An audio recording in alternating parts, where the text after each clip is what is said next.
စားဖြစ်ဦးမြင်ပါတယ်တတိလေးရဲ့မေတ္တာနဲ့စေတနာကိုလည်းနားလည်ပါတယ်ဒါပေမဲ့တတိလေးပြောသလိုတော့သူစားလုံးနိုင်မှာမဟုတ်ဘူးအထူးသဖြင့်တတိလေးနဲ့လက်ထပ်ရမယ်အရေးကိုပေါ့ဘာဖြစ်လို့လဲသူစားကန္နာတဲ့တရားဖြစ်နေလို့လားမဟုတ်ဘူးသူစားမတတိလေးကိုမချစ်နိုင်တာ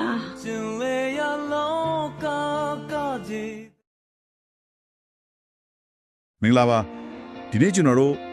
့အချင်းတူဒီတိုးဆောင်စောက်ကောင်းမှုချက်လေးတွေထက်ကဇာကောင်တွေရဲ့အကြောင်းကိုအသေးစိတ်ဆွေးနွေးကြည့်အောင်အဓိကကတော့သူတို့ရဲ့တကယ်ကိုနည်းနည်းချစ်မေတ္တာပုံစံတွေပေါ့အဲ့ဒီနဲ့ဘာသင်ခန်းစာတွေရနိုင်မလဲဆိုတော့ကြည့်ကြမယ်ဟုတ်ကဲ့ဒီအပိုင်းရစားတွေကစိတ်ဝင်စားစရာကောင်းပါတယ်ဇာကောင်တွေသူတို့မျိုးမျိုးပါတယ်စိမ့်မောင်တို့မြမေတို့ဟုတ်တယ်ဒေါက်တာခင်မောင်သူစားဆန်ရှာနဲ့သူဇနီးသူတို့ဘဝရဲ့တစ်စိတ်တစ်ပိုင်းစီကိုမြင်ရတာပေါ့လ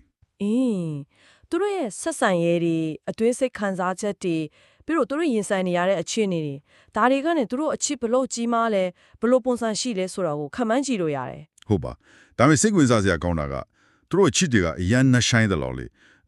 လူတဘာဝတည်းမဲ့စိုးရိမ်မှုတွေတခါလေနားလည်မှုလွဲတာတွေနဲ့ရောနေတာတယ်မှန်ပါတယ်ဥမာကိုပြောရရင်ဒေါက်တာခင်မောင်လို့ပေါ့သူစားကိုဆေးဆက်ချက်အကြောင်းပြောဖို့ချီတုံတုံဖြစ်နေတာအဲ့ဒါကသူ့ရဲ့အချစ်ကြီးတာကိုပြတာလို့ပဲတခွက်မှလည်းသူ့ရဲ့စိုးရင်စိတ်ဘလောက်နှဆိုင်လဲဆိုတော့ပါပြနေတယ်ဆိုတော့ဒီလိုချစ်ကြီးတာနဲ့ဘာသင်ခန်းစာယူနိုင်မလဲအဲ့ဒါကတကယ်အရေးကြီးတဲ့အချက်ပါ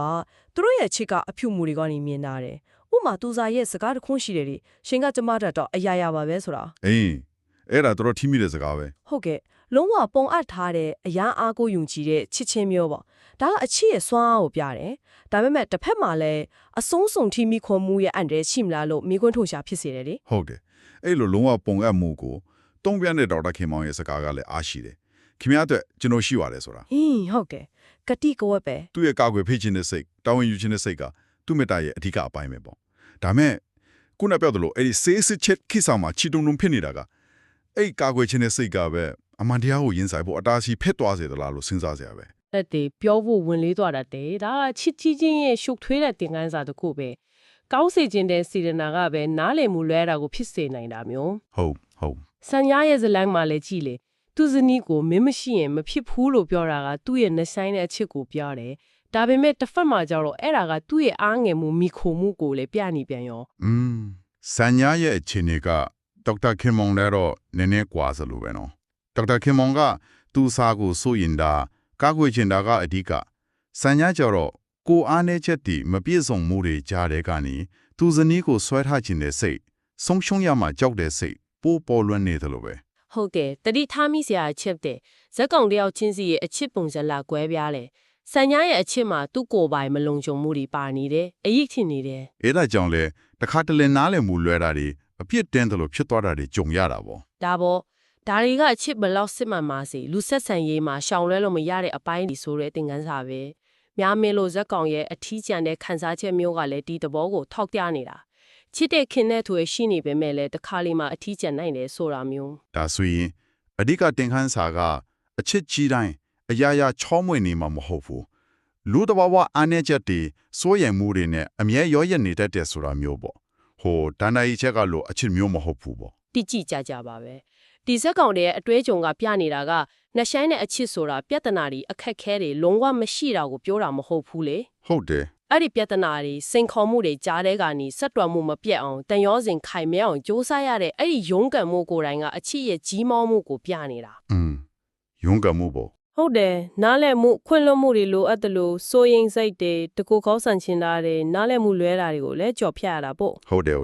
သူတို့ချစ်ရဲ့ကြီးမားမှုဆိုတာကချုံမြင့်တဲ့ချိန်လေးတွေမှာပဲမြင်ရတာမဟုတ်ဘူးသူစားလို့အနာဂတ်တဆိုရင်နေရချိန်စံရှားလို့ကိုအားနေချက်တင်နဲ့လုံဆွဲရင်သူ့ဇနီးကိုဖတ်တွေ့ထားချိန်အဲ့ဒီလိုအခက်ခဲတွေကြားကကြံ့ခံနိုင်မှုစက်ပြီးတီးမြအောင်ကြိုးစားမှုကအဓိကပဲအဲ့ဒီကြံ့ခိုင်မှုကအရေးဆုံးသင်ခန်းစာထင်နိုင်တယ်လို့ထင်တယ်အချစ်စာပျော်ရွှင်မှုတွေကြီးပဲမဟုတ်ဘူးနာကျင်မှုတွေဆွန့်လွတ်မှုတွေစိုးရိမ်မှုတွေနဲ့လည်းအမြဲတမ်းတွင်တွဲနေတယ်ဆိုတဲ့အရှိတရားကိုဒီဇက်လန်ပိုင်းတွေကမိမောင်းထိုးပြနေတာလူဘဝရဲ့အနှိမ့်အမြင့်ဆက်ဆံရေးတွေရှုံထွေးနေမှုတွေကိုတရုပ်ဖော်နေတာပေါ့လေဒါဆိုရင်ကျွန်တော်တို့ဒီအချင်းတူဒီသုံးဆောင်ကောက်နှုတ်ချက်တွေကနေကောက်ယူရမယ့်အချစ်ကြီးမှချင်းရဲ့သင်ခန်းစာကတော့ အချစ်ရဲ့နှဆိုင်မှုဆိုတာအပြန်အလှန်နားလည်မှုစာနာမှုစွန့်လွတ်မှုတွေနဲ့တည်ဆောက်ထားတယ်